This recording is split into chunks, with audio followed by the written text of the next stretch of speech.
The prince communicated his good humor to his own family and his friends, and even to the German landlord in whose rooms the Shtcherbatskys were staying. On coming back with Kitty from the Springs, the prince, who had asked the colonel and Maria Yevgenyevna and Varenka all to come and have coffee with them, gave orders for a table and chairs to be taken into the garden under the chestnut tree, and lunch to be laid there. The landlord and the servants, too, grew brisker under the influence of his good spirits. They knew his open-handedness, and half an hour later the invalid doctor from Hamburg, who lived on the top floor, looked enviously out of the window at the merry party of healthy Russians assembled under the chestnut tree. In the trembling circles of shadow cast by the leaves, at a table, covered with a white cloth, and set with coffee pot, bread and butter, cheese, and cold game, sat the princess in a high cap with lilac ribbons, distributing cups and bread and butter. At the other end sat the prince, eating heartily, and talking loudly and merrily. The prince had spread out near him his purchases, carved boxes, and knickknacks, paper knives of all sorts, of which he bought a heap at every watering place, and bestowed them upon everyone, including Lieschen, the servant girl, and the landlord, with whom he jested in his comically bad German, assuring him that it was not the water had cured Kitty, but his splendid cookery, especially his plum soup. The princess laughed at her husband for his Russian ways, but she was more lively and good-humored than she had been all the while she had been at the waters. The colonel smiled, as he always did, at the prince's jokes, but as far as regards Europe, of which he believed himself to be making a careful study, he took the princess's side. The simple-hearted Maria Yevgenyevna simply roared with laughter at everything absurd the prince said, and his jokes made Varenka helpless with feeble but infectious laughter, which was something Kitty had never seen before. Kitty was glad of all this, but she could not be light-hearted. She could not solve the problem her father had unconsciously set her by his good-humored view of her friends, and of the life that had so attracted her. To this doubt there was joined the change in her relations with the Petrovs, which had been so conspicuously and unpleasantly marked that morning. Everyone was good-humored, but Kitty could not feel good-humored, and this increased her distress. She felt a feeling such as she had known in childhood, when she had been shut in her room as a punishment, and had heard her sister's merry laughter outside. "Well, but what did you buy this mass of things for?" said the princess, smiling, and handing her husband a cup of coffee. "One goes for a walk, one looks in a shop, and they ask you to buy. Erlocht, Durchlocht? Directly they say Durchlocht, I can't hold out. I lose 10 thalers. "It's simply from boredom," said the princess. "Of course it is. Such boredom, my dear, that one doesn't know what to do with oneself." "How can you be bored, Prince? There's so much that's interesting now in Germany," said Maria Yevgenyevna. "But I know everything that's interesting, the plum soup I know, and the peas sausages I know. I know everything."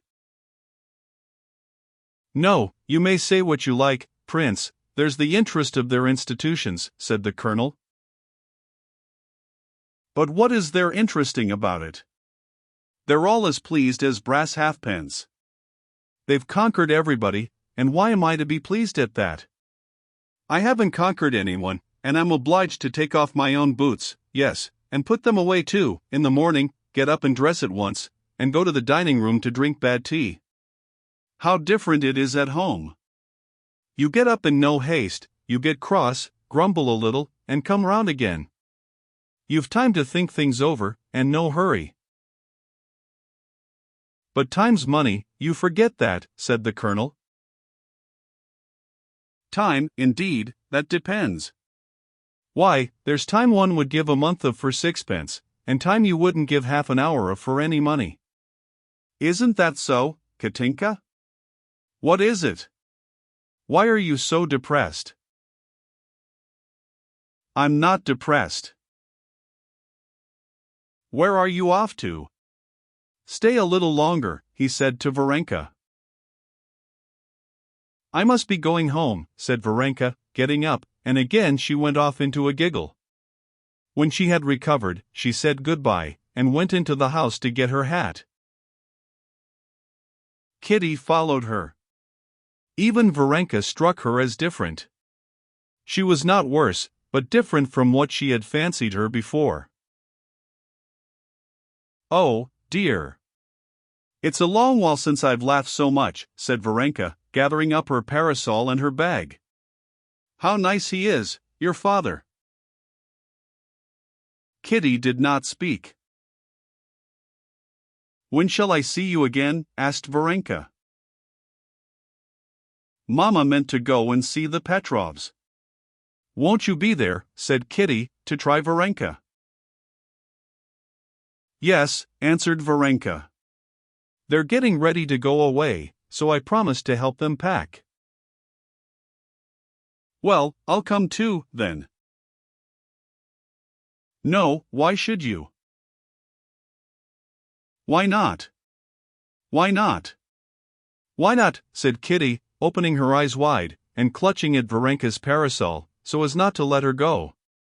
"No, wait a minute, why not?" "Oh, nothing. Your father has come, and besides, they will feel awkward at your helping." "No, tell me why you don't want me to be often at the Petrovs." "You don't want me to, why not?" "I didn't say that," said Varenka quietly. "No, please tell me." "Tell you everything?" asked Varenka. "Everything, everything." Kitty assented. "Well, there's really nothing of any consequence, only that Mikhail Alexeyevich, that was the artist's name, had meant to leave earlier, and now he doesn't want to go away," said Varenka, smiling. "Well, well," Kitty urged impatiently, looking darkly at Varenka. "Well, and for some reason Anna Pavlovna told him that he didn't want to go because you are here. Of course, that was nonsense, but there was a dispute over it, over you. You know how irritable these sick people are."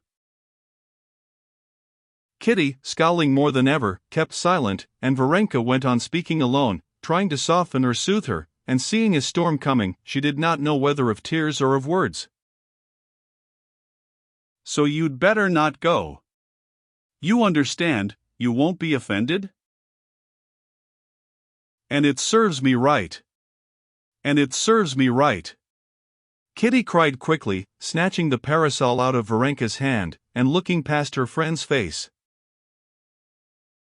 Varenka felt inclined to smile, looking at her childish fury, but she was afraid of wounding her. "How does it serve you right?"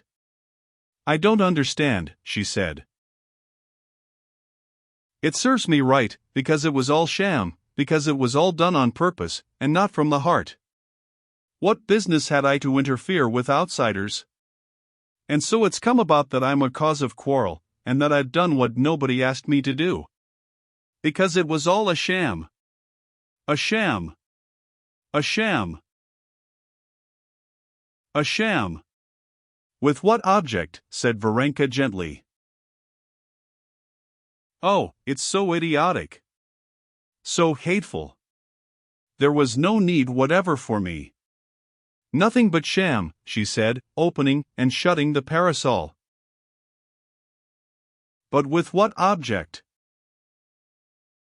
"To seem better to people, to myself, to God, to deceive everyone." "No. Now I won't descend to that. I'll be bad, but anyway not a liar, a cheat." "But who is a cheat?" said Varenka reproachfully. "You speak as if—" But Kitty was in one of her gusts of fury, and she would not let her finish. "I don't talk about you, not about you at all. You're perfection. Yes, yes, I know you're all perfection, but what am I to do if I'm bad? This would never have been if I weren't bad. So let me be what I am. I won't be a sham. What have I to do with Anna Pavlovna? Let them go their way, and me go mine. I can't be different. And yet it's not that, it's not that." "What is not that?" asked Varenka in bewilderment. Everything. I can't act except from the heart, and you act from principle. I liked you simply, but you most likely only wanted to save me, to improve me. You are unjust, said Varenka. But I'm not speaking of other people, I'm speaking of myself. Kitty, they heard her mother's voice. Come here, show Papa your necklace. Kitty, with a haughty air, without making peace with her friend, took the necklace in a little box from the table and went to her mother. What's the matter? Why are you so red? Her mother and father said to her with one voice. Nothing, she answered. I'll be back directly, and she ran back. She's still here, she thought. What am I to say to her? Oh, dear. What have I done? What have I said? Why was I rude to her? What am I to do? What am I to say to her? Thought Kitty, and she stopped in the doorway. Varenka in her hat and with the parasol in her hands was sitting at the table examining the spring which Kitty had broken. She lifted her head. Varenka, forgive me, do forgive me, whispered Kitty, going up to her. I don't remember what I said. I really didn't mean to hurt you, said Varenka, smiling. Peace was made. But with her father's coming all the world in which she had been living was transformed for Kitty. She did not give up everything she had learned, but she became aware that she had deceived herself in supposing she could be what she wanted to be. Her eyes were, it seemed, opened. She felt all the difficulty of maintaining herself without hypocrisy and self-conceit on the pinnacle to which she had wished to mount. Moreover, she became aware of all the dreariness of the world of sorrow, of sick and dying people, in which she had been living. The effort she had made to like it seemed to her intolerable, and she felt a longing to get back quickly into the fresh air, to Russia, to Ergoshovo, where, as she knew from letters, her sister Dolly had already gone with her children. But her affection for Varenka did not wane. As she said goodbye, Kitty begged her to come to them in Russia. I'll come when you get married, said Varenka. I shall never marry. Well, then, I shall never come. Well, then, I shall be married simply for that. Mind now, remember your promise, said Kitty. The doctor's prediction was fulfilled. Kitty returned home to Russia cured. She was not so gay and thoughtless as before, but she was serene. Her Moscow troubles had become a memory to her.